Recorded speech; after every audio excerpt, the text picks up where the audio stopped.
right. Good morning. Thank you all so much for being with us this morning. Happy October, and it's great to see everybody today. We're really excited to have you tuning in into the third segment in our new series of weekly gatherings as we highlight innovative education leaders and cutting-edge education ideas from all across Tennessee. Despite the many challenges that so many families, students, and educators are facing during the pandemic, we've really been impressed by how K-12 education and post-secondary education leaders are responding, and also how they remain firmly focused on creating even greater opportunities for students both now and in the future. And in the spirit of SCORE's commitment and our mission, a commitment to catalyzing innovative change, and also aligned with our core values as an organization that many of the most difficult challenges in education can be solved through creative and innovative solutions. We want to highlight innovators, entrepreneurs, and leaders from across our state who are leading the way. So our intent in these weekly conversations is to pick a single topic, a single cutting edge idea each week, and do a deep dive to quickly learn more. To hear from leading entrepreneurs and innovators, and hopefully to trigger some thoughts or ideas that you can take away and apply in your own daily work. I know how busy everyone is, so our plan is to keep these sessions brief and informal, and would also just ask again to please keep your line muted as you're on the call and the Zoom with us today. But as we go through the conversation, we'll definitely be taking questions. You can feel free to just add those questions into the chat box at any time as we go, and we'll get to as many as we can before the end of our conversation this morning. So today I'm really excited to welcome Dr. Keri Randolph, Brad Gilman, and Samantha Margolis to join us to talk about the exciting new work they're doing together through Metro Nashville Public Schools' new high-impact tutoring Accelerating Scholars program, really focused on addressing some of the learning loss students have experienced during the pandemic, particularly in elementary reading and middle school math. So let me quickly introduce our three leaders who are joining us today, and then we'll get right to it. So Dr. Keri Randolph is the Chief Strategy Officer at MNPS, where she leads a variety of initiatives and programs to help students and schools recover from the pandemic, including the creation and implementation of the district's Navigator program, the Summer Promising Scholars program, all of the ESSER planning, and this Accelerating Scholars High Impact Tutoring program. Before coming to Nashville, Kerry was the Assistant Superintendent of Innovation at Hamilton County Public Schools and served as Vice President of Learning at the Public Education Foundation in Chattanooga. She recently earned a Doctor of Educational Leadership degree from Harvard and was also a school science teacher for 10 years in North Carolina. Brad Gellman and Samantha Margolis are both proud and recent graduates of Vanderbilt, and who are also serving as SCORE Innovation Fellows. Prior to joining our team, both were already doing amazing work to really level the academic playing field for students and minimize the negative educational impact from the pandemic by creating and now scaling up BrightPath Tutors, the nonprofit they envisioned and co-founded together. And as we'll learn here in a minute, BrightPath was created to empower college student volunteers from all over the country to help provide free, high-impact tutoring to K-12 students here in Tennessee and elsewhere. It's an amazing story, and really excited to hear more about this really important work. So please join me in welcoming Dr. Keri Randolph, Brad Gilman, and Samantha Margolis. And really just to start us off, Kerry, I may turn to you first to take a few minutes at the start to give us an overview of the Accelerating Scholars program. And then we'll turn to Brad and Sam to learn more about BrightPath Tutors and the work we're doing here and elsewhere to support students at this time. And again, just a quick reminder to our guests, feel free to put your questions in the chat box at any time as we go through the conversation, and we'll get to those shortly. With that, Kerry, I'll turn it over to you. Hey, thank you, David. It's great to be with you all this morning and talk about this work. It is work in motion. I just want to say we are learning lots of lessons, and we'll share those, some of those with you this morning. Can we share the first slide for just a second? I have a couple slides just to help frame to talk about Accelerating Scholars. So Brad and Sam are going to speak more about the journey to now. So I will let them tell that amazing story, actually, and the great partnership that has formed over time. But I'm going to give you a brief overview of what we're actually doing now. So we have launched as of last week. We've completed 2 weeks of tutoring at this point. So I'm going to start with now. We're going to back up. We have approximately 1,000 students receiving tutoring from a range of tutors. We are using different pools of tutors in our work. We have trained volunteers, which David mentioned, and Sam and Brad can talk more about. There's kind of different pools within those trained volunteers. There are educator preparation program students who are using tutoring sometimes as their practicum experience. We have just college students who may not be in an educator preparation program. And we really think that near peer piece is very important for students. And then we have community volunteers from businesses and otherwise retirees. We do have paid, we are paying some of our MNPS teachers to tutor, but during and outside of the school day, some of our paraprofessionals and educational assistants, and all of these pools together make up kind of our current pool of 500 students, which we're at 500 tutors, which we're hoping to expand. Tutoring in MNPS is very much a research-based model. It's 3 times a week for at least 30 minutes for at least 10 weeks with the same tutor. So we have stuck to that model. And when you talk about tutoring in Metro Nashville Public Schools, that's what you're talking about. As David mentioned, the why for us has really started some time ago. So in MNPS, we were focused on every student known, cared for, respected, and supported.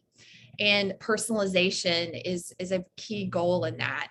The pandemic underlined that goal for us, underlined, exclamation pointed, highlighted it. And we've been thinking about personalization on multiple dimensions. And tutoring came up very early in the conversation, both among academic personalization, but also around social, emotional, and mental health and mentoring. We know that relationships are key to a great education.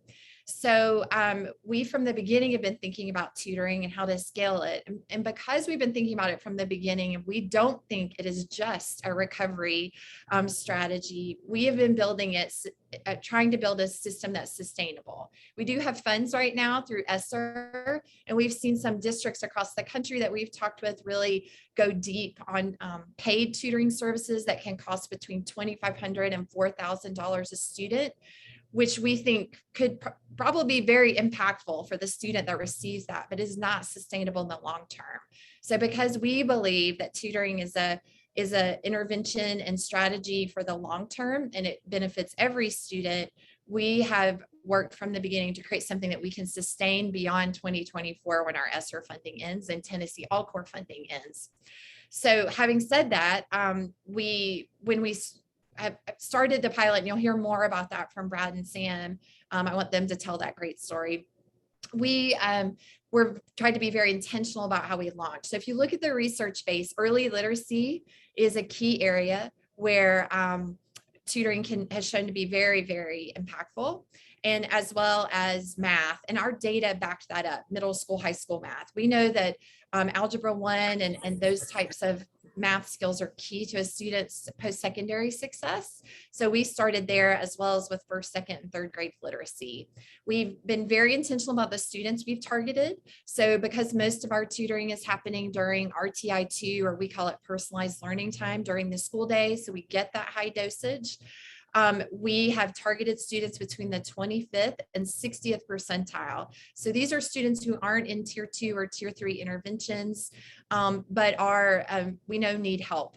So, and we've been very intentional about how we've deployed tutors to serve those students. So we've deployed our certificated staff in ratios of 1 tutor for every 3 students, with our kids on the lower end of that percentile range, so 25th to 40th. And we've deployed volunteer trained supported tutors on the 45th to 60th percentile range for the most part. And those volunteer tutors are deployed in a 1-to-1 ratio, 1 student for 1 trained community volunteer. We are engaged in continuous improvement around that. We have engaged Brown and the Annenberg Institute early on as an evaluation partner. We are not looking for a report at the end to show how it worked. We are actually engaged in conversation with them all along the way so we can adjust course and improve. So again, you see kind of the key features of what's happening here. The other one I'll highlight too is we've launched in 46 schools. We used an equity matrix to choose those schools. We plan to expand to 44 additional schools next semester. And in each of those schools, there's a tutor lead who's the point of contact for both students, teachers of students receiving tutoring, and tutors. And that particular relationship we found is very important for the personalization piece. We can go to the next slide, and then I'm going to turn it over to Brad and Sam. So here you just see some of the goals. I've outlined some of these, but I thought it'd be helpful just to see them in black and white. So certainly social emotional. We know that a positive learning experience, strong relationships, as I mentioned before, are foundational to a great learning environment. Academic, there's one small mistake on this slide. Sorry, we are doing 1st through 3rd grade literacy and 8th and 9th grade math. Again, that was a data-driven decision as well as research-based. And then we really are looking to learn, and that's why we are happy to share. We're getting calls all the time to share. This is not easy. I want to say that up front, and Brad and Sam will probably underline that as well, but it is the right thing to do. And we are learning lots of lessons along the way and trying to share those both across our schools internally, but externally as well. And then again, we have been focused from the beginning on making sure that this is a sustainable program that can be scaled over time. Because again, we believe that high impact tutoring benefits all students on these multiple dimensions that you see here. Okay, I'm going to turn it over to Brad and Sam. And before I do that, I wanted to leave this to say, we could not do this without partners. So Brad and Sam and BrightPath are critical partners. They've been involved with us in the design every step of the way. So I'm excited for you to hear from them. We couldn't have done this without them. We also have community partners who are helping with tutor recruitment and training. Pencil, chief among them, Vanderbilt and Tutor Nashville created a partnership, deepened a partnership with us to provide tutors. So we cannot do this alone, and that is also key to the sustainability. So Brad and Sam, I'll turn it over to you. Awesome. Thanks, Keri. And thanks, David. We're excited to be here. So Keri just gave a good overview of what's going on right now. I'll backtrack and talk about the BrightPath side of things, how we got to this point, and then I'll pass it to Sam to talk more big picture about BrightPath now and where BrightPath is going. So our story starts in spring 2020. Sam and I were seniors at Vanderbilt, set to graduate that spring when COVID hit and changed everything. We had postgraduate jobs lined up in management consulting that got pushed back due to the uncertain business environment due to the pandemic. And so we had some extra time and wanted to use it in a meaningful way. We also realized that our situation was not unique, that there were other students like Sam and I at Vanderbilt and around the country who had their summer plans changed or canceled in some way due to the pandemic, and were looking for a way to give back. At the same time, we were hearing and reading about schools and K-12 education, how students were being removed from their classrooms in schools, and districts were forced to make this adjustment essentially overnight, where they had to set up virtual schooling. And our hunch was that this was going to be a big challenge for schools and that it would lead to negative outcomes for students. Furthermore, we thought that these outcomes wouldn't be spread equally, that those students in schools that have historically been left behind would bear the brunt of this shift because of that challenging move to virtual. So Sam and I decided that we wanted to do something about it and use kind of what we had at our fingertips in order to do so.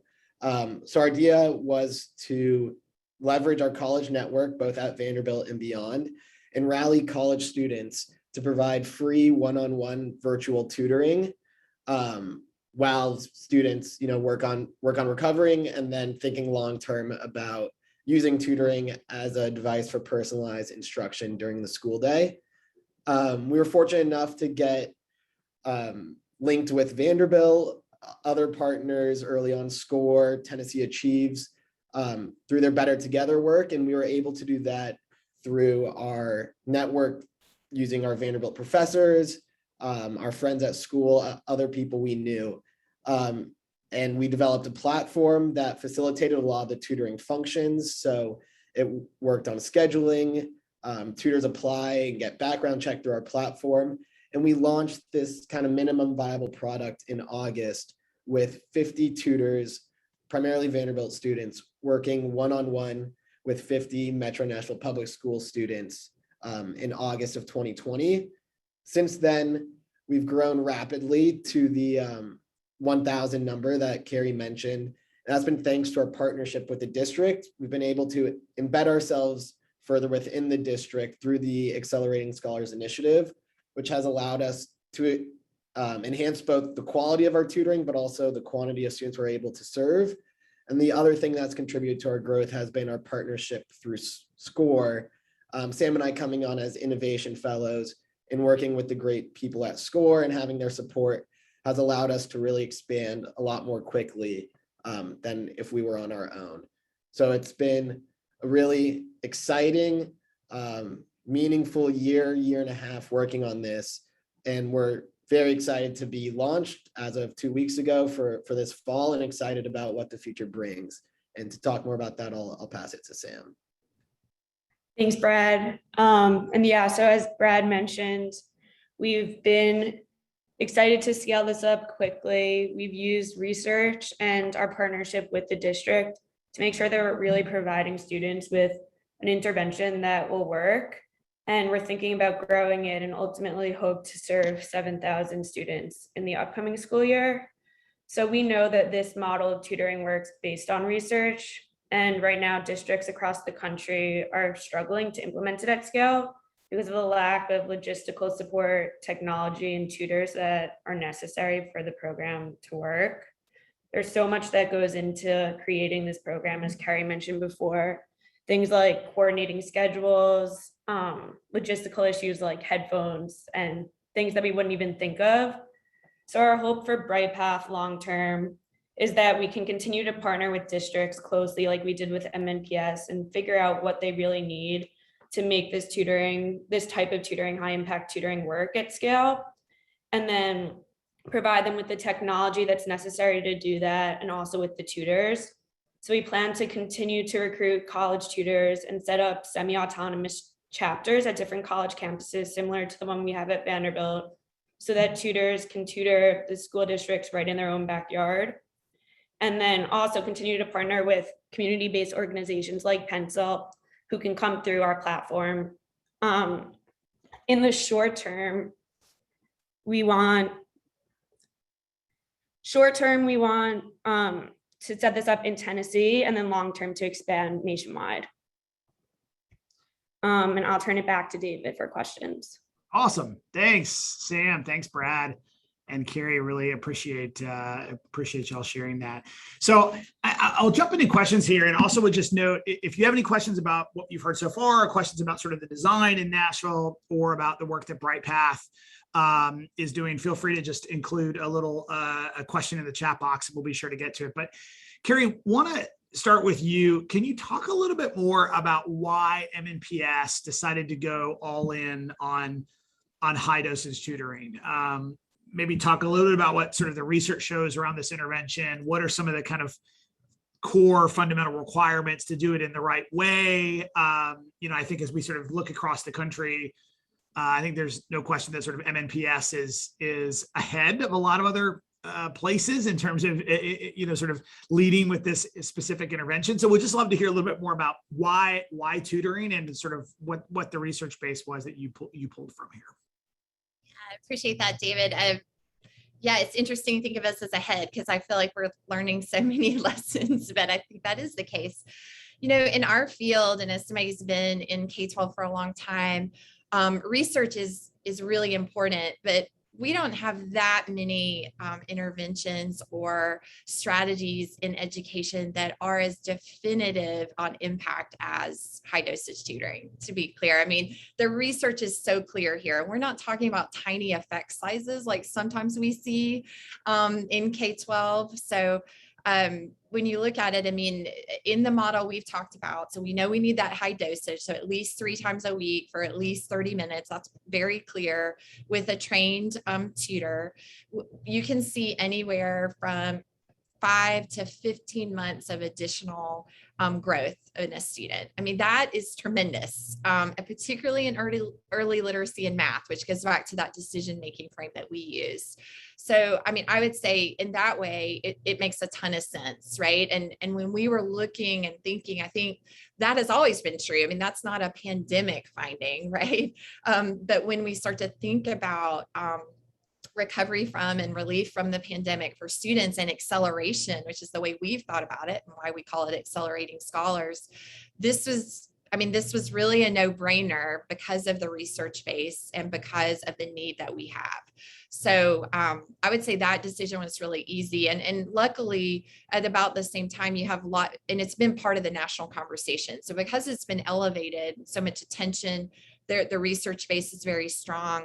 It was pretty easy to design our model. I mean, we consulted with experts, including the National Student Accelerator at Annenberg and Brown University's work, as well as others. And there's a call for tutoring kind of across education researchers, I think, for these very reasons that I just cited. So in that way, it was that part was easy. What's hard is exactly what Sam and Brad were talking about, the logistics and getting this up and running. When we didn't have the infrastructure. So we've moved quickly to do that. But I think the decision was simple based on our goals and where we were, both because of the pandemic and looking at our data. So I want to get into a little bit more of the actual design. What does this look like? What does the tutoring look like, sort of connected to the school day? And so maybe Keri, I'll start with you. And then we'll go to a second to Brad and Sam to talk about what the actual tutoring session looks like. But Keri, obviously there's lots of classroom teachers, MNPS staff, retired educators who are all part of the sort of tutor core. So could you talk about how that works for teachers and I guess also for students in and around regular instruction? Because obviously one of the sort of core components of a kind of best-in-class model, right, is that it's actually connected to what's happening in the school day as opposed to something totally separate. So could you walk through sort of what that actually looks like for a tutor or for an educator who's actually engaged in the program? Sure. Right. So to get the high dosage, and I think this is where tutoring's been happening for a long time. So let me say that we've really had to work hard to redefine what we mean by tutoring in MNPS. Because I mean, I bet many of my district colleagues that are on the line, some type of tutoring's probably been happening in all of our systems.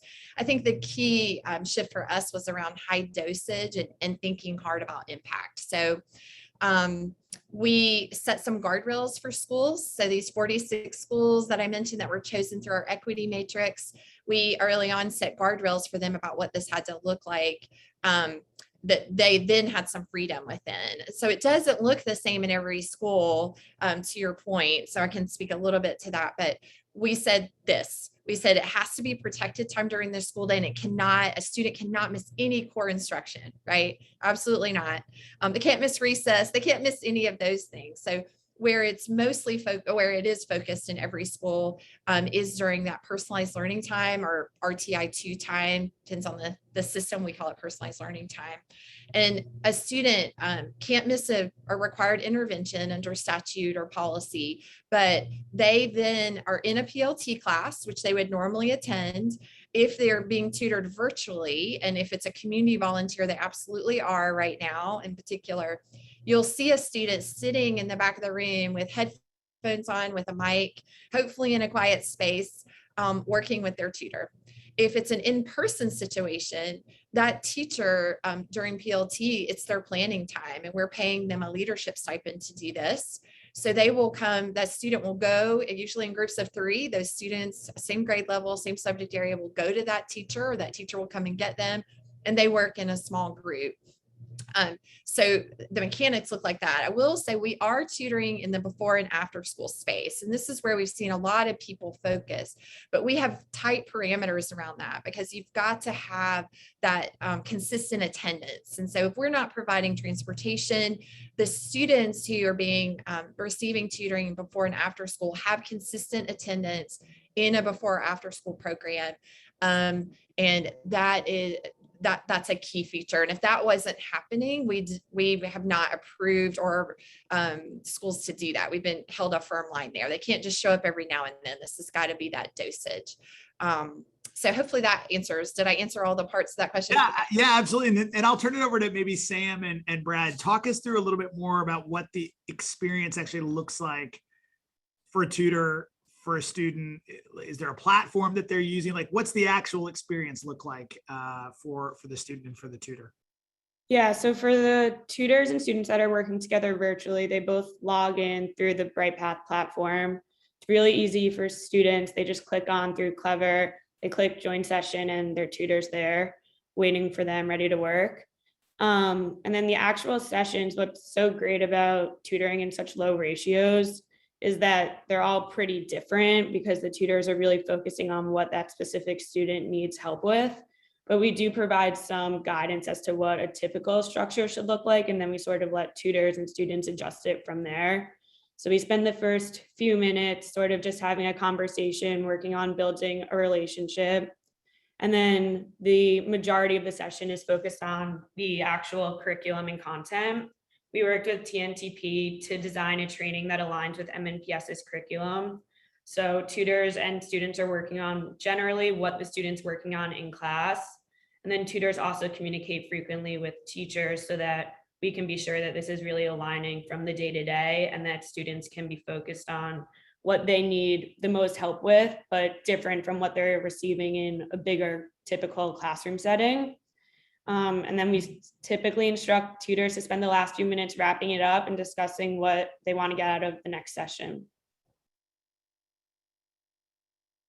Awesome. All right. And then one other question, maybe Sam, for you and Brad, and then I'll turn it over to Kerry maybe for one or two questions before we go to questions from folks who are joining us today. Could you talk a little bit about the recruitment? Where are you getting the tutors from? I know obviously a sort of key part of this is obviously university or sort of college volunteer tutors as well. So would love to hear what that looks like. How are you recruiting those students? What are you hearing from them about their interest in engaging in this way? Talk a little bit about the kind of tutor angle specifically, and also specifically the piece around college student volunteer tutors as part of the process. Yeah, I can jump in here and talk about recruiting and specifically college recruiting, which is how we started and BrightPath's focus, though there are those other pools. We recruit in a bunch of different ways at campuses. I think what's really interesting about this is the broad variety of students we get who want to be involved as tutors. So Sam and I didn't have education backgrounds, weren't planning on going into education, studied business in school, and we wanted to be tutors, wanted to mentor a student, work with them one-on-one. And so there's a lot of people like us, especially when we first started, people who maybe didn't want to pursue education as their career, but were passionate about closing education gaps and wanted to do what they could and volunteered because of that.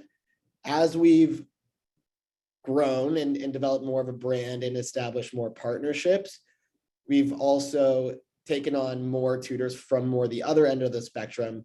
And as Kerry mentioned earlier, we work now with a lot of classes at Vanderbilt, Belmont, UC Berkeley, come to top of mind, where students who are studying education or pursuing careers in education are participating as part of their practicum or field experience or as part of their experiential learning class. And so we really cross a wide range of tutors where there's folks who just want to give back to those who are doing it for class or as part of their field work. And the way we reach all of these students is typical ways people find each other on student campuses. So our vision is to establish, as Sam mentioned earlier, these chapters at different colleges that operate semi-autonomously and essentially establish their own student organizations at these campuses. So at Vanderbilt, there's one with a couple hundred tutors. We also have campus leads who are overseeing their own kind of mini BrightPath operation at Fisk, Columbia University, Michigan, and a few others. And so the idea there is these people know their campus context better than we do, and they can go out and recruit students how they see fit through student organizations, student fairs, experience such as that. And then also developing relationships with professors and administrators who can develop more formal opportunities for tutoring through students' coursework. All right, and then one more question, and then we're going to turn to some questions that we've gotten in the chat box. So we have some folks who are joining us today, and also who will watch this in the future on YouTube, perhaps, who are thinking about designing this program or implementing this kind of program in a district somewhere else in Tennessee or across the country. And so would be interested in any very specific lessons learned so far. If you were coaching or advising or consulting with another district or another state that was thinking about doing this work, what's one or two very specific things you would say, hey, do this or don't do this, and plan for it on the front end based on the experience that we've had so far here in Nashville? And Kerry, maybe I'll turn to you first for any thoughts you had to that question, and then I'll also ask the same question to Brad and Sam as well. Oh yeah, it's a good one. As I mentioned before, we're learning lessons every day and reminding ourselves that this is the right work, and to keep the hammer down, as they say, or maybe I should say anchor down with Sam and Brad on. But I think that for me, it is, school, particularly right now, but this is always true, thinking through the system of how to support schools in this. The logistical lift, as Sam and Brad have mentioned, is heavy, right? And so we've really thought about what can we take on for schools so that they can focus on the student and supporting the student. So the platform, the communication pieces with tutor, that tutor lead role was an early lesson that we learned that we've added this semester that's pivotal to the work. So really thinking through it in a systems point of view, and connecting with stakeholders at the school to talk it over and talk it through, because that's, of course, where the work lives and breathes. So everything that we've described is only successful as it's embraced and supported at the school level. And we've had really good luck there, but every school is different, right? And so the context and helping them work through that is critical. There are a lot of moving pieces. And I would also say my advice would be, I don't think, and I would welcome Sam and Brad to jump in on this one. The pilot last spring was key for us. We learned so many lessons on a small scale that we could then apply now. And we're still learning lessons, as I mentioned, but the scale that we're moving ahead with wouldn't have been possible without that early small pilot. It was shorter, it was less students, it was less schools. And that was key. And I would encourage everyone to do that with fidelity to the model, right? The 3 times a week for 30 minutes, like pilot that, but pilot it and learn some lessons to move ahead with. Sam and Brad, what would you add? What lessons learned, Sam and Brad, something you would do differently if you were to do it over again, or that you would definitely do the same based on experience so far? Yeah, I agree with what Kerry said. I think that the pilot was really important to us. Someone early on told us that any small issues we were seeing with our 150-person pilot would just be expanded as we're trying to scale really quickly. So I think that being able to consistently and constantly iterate was really important to us and something that we're continuing to do. So for example, as Brad mentioned, the technology that we were using last year in the fall was technology that Brad and I designed without any computer science backgrounds. So that was something that we knew we would sort of have to really beef up in order to get this program to scale. So I think it's just being flexible, being able to adapt as things are changing, but also going into it with a pretty clear strategy. All right, Brad, yeah. Anything else to add, Brad? Yeah, I would say a big thing is making sure on both sides, both for students and tutors, that they understand what this tutoring is and what its goals are and how it actually works. Because I think, I'll go through both sides. I think for college students, they think of tutoring as maybe homework help once a week with a different student each time. I don't think they think about what we think about when we think about tutoring, which is building a recurring relationship, working 3 times a week, communicating with the teacher. It's a little bit more involved, but still, we still put in things that make it work for college students. We were college students when we founded it. So things like keeping sessions to 30 minutes and also allowing tutors the convenience of conducting their sessions whenever works best for them and wherever they're located at, makes that model work. But I think it's a little bit of a shift in how people think about tutoring.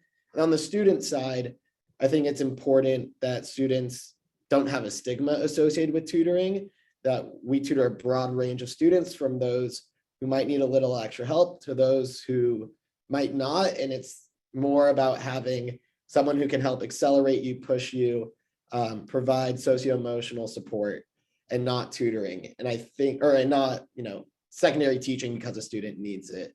And I think without both sides understanding those definitions of tutoring, things break down. Tutors come in without a clear idea of what they're doing and realize they don't want to commit to something like this, and then don't participate, which has, consequences. And then on the other end, students won't buy in if they feel like they're being punished for this. So being really clear up front, I think you can avoid a lot of those pitfalls. So I want to turn to a couple questions we've gotten. First, what happens in the tutoring when a student is just having a bad day and is not able to participate in the tutoring session for one reason or another? How does the tutor manage that? What does that look like? I can jump in, and Sam and Brad can jump in. I mean, I think luckily we haven't had too many cases of this. I want to say that up front. But students are always supervised, right? So there is an adult around, even if they're receiving virtual tutoring, there is an adult available, and that point of contact at the school. So if a tutor is struggling with a student, I mean, it's possible that they might end a session, for example, but the important thing about that is there is someone to reach out to share what happened and to problem solve around. And that's that tutor lead at the school, who then would be responsible for connecting with the student, connecting with that student's teacher. So, we've really tried to support communication across those supporting a student.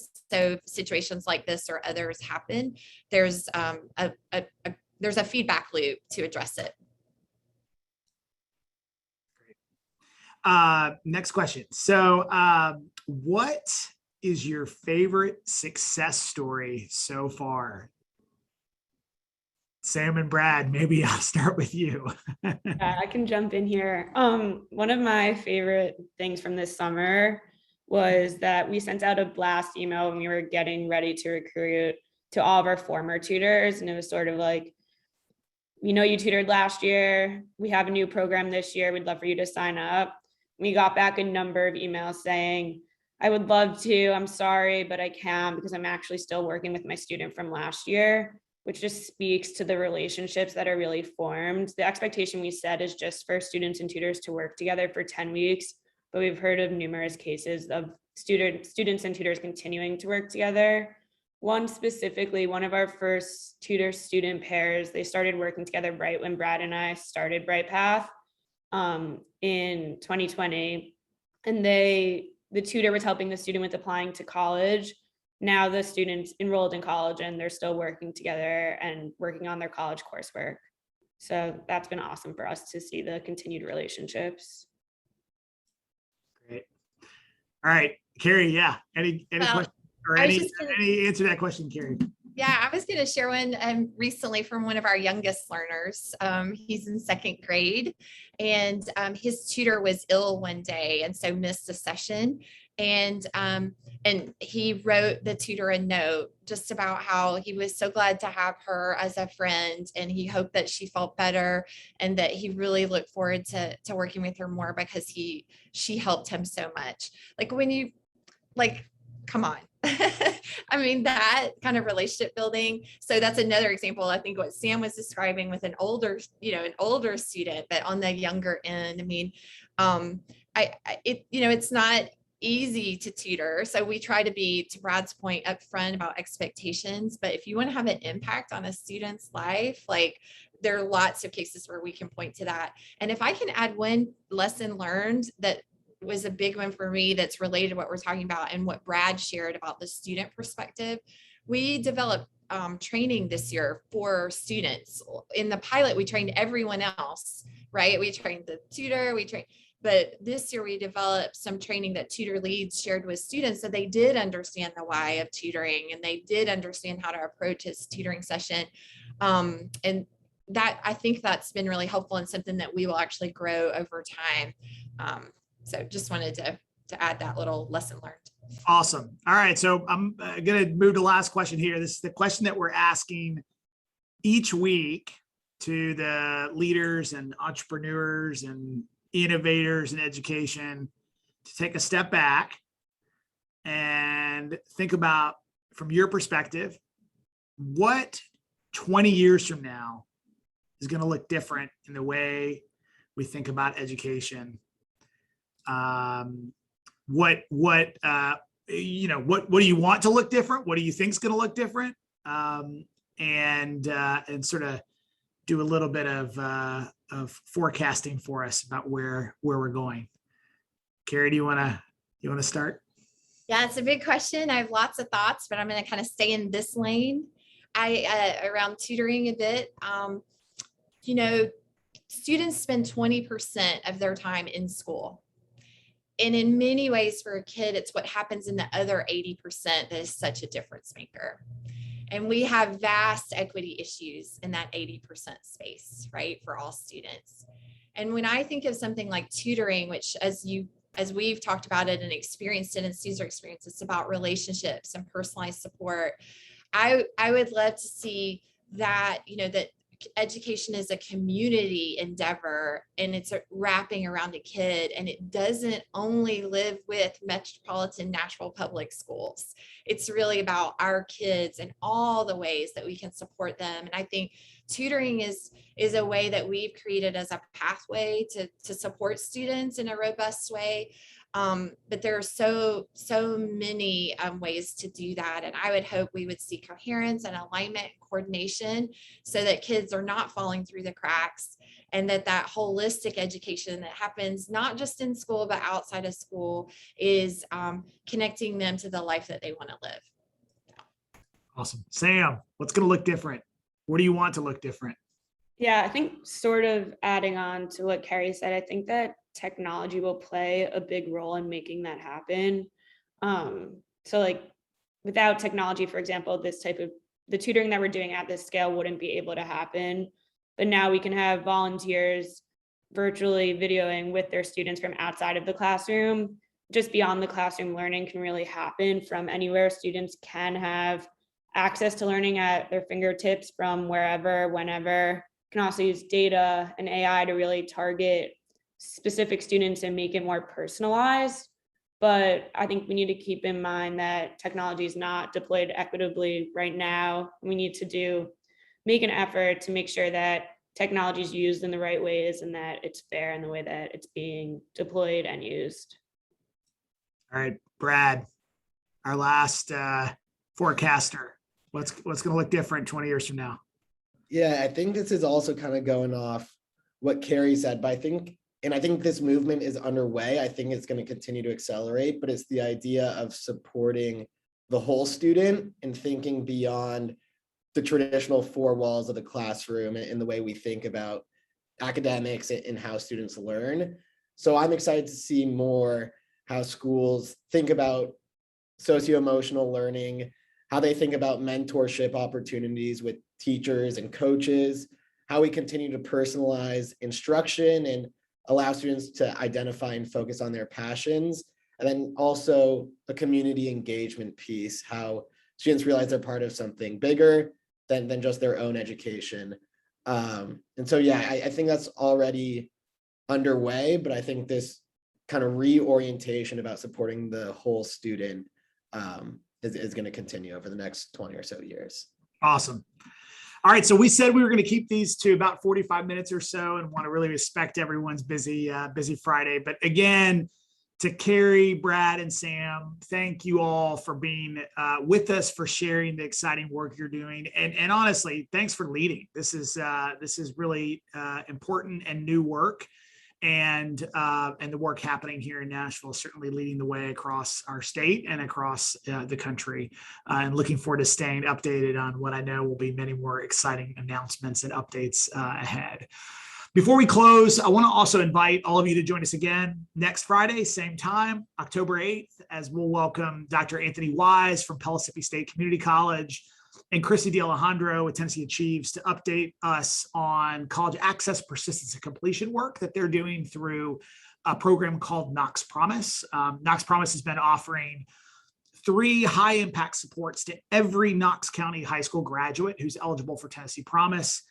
Completion grants to help students meet unexpected financial burdens, a dedicated completion coach who proactively supports students until they achieve a college degree or credential, and a really unique summer support program to help ensure students are getting started on the right track. So I hope you'll join us to learn more about that next week. Look forward to getting that registration information later this afternoon, as well as the link to this morning's session on our YouTube page.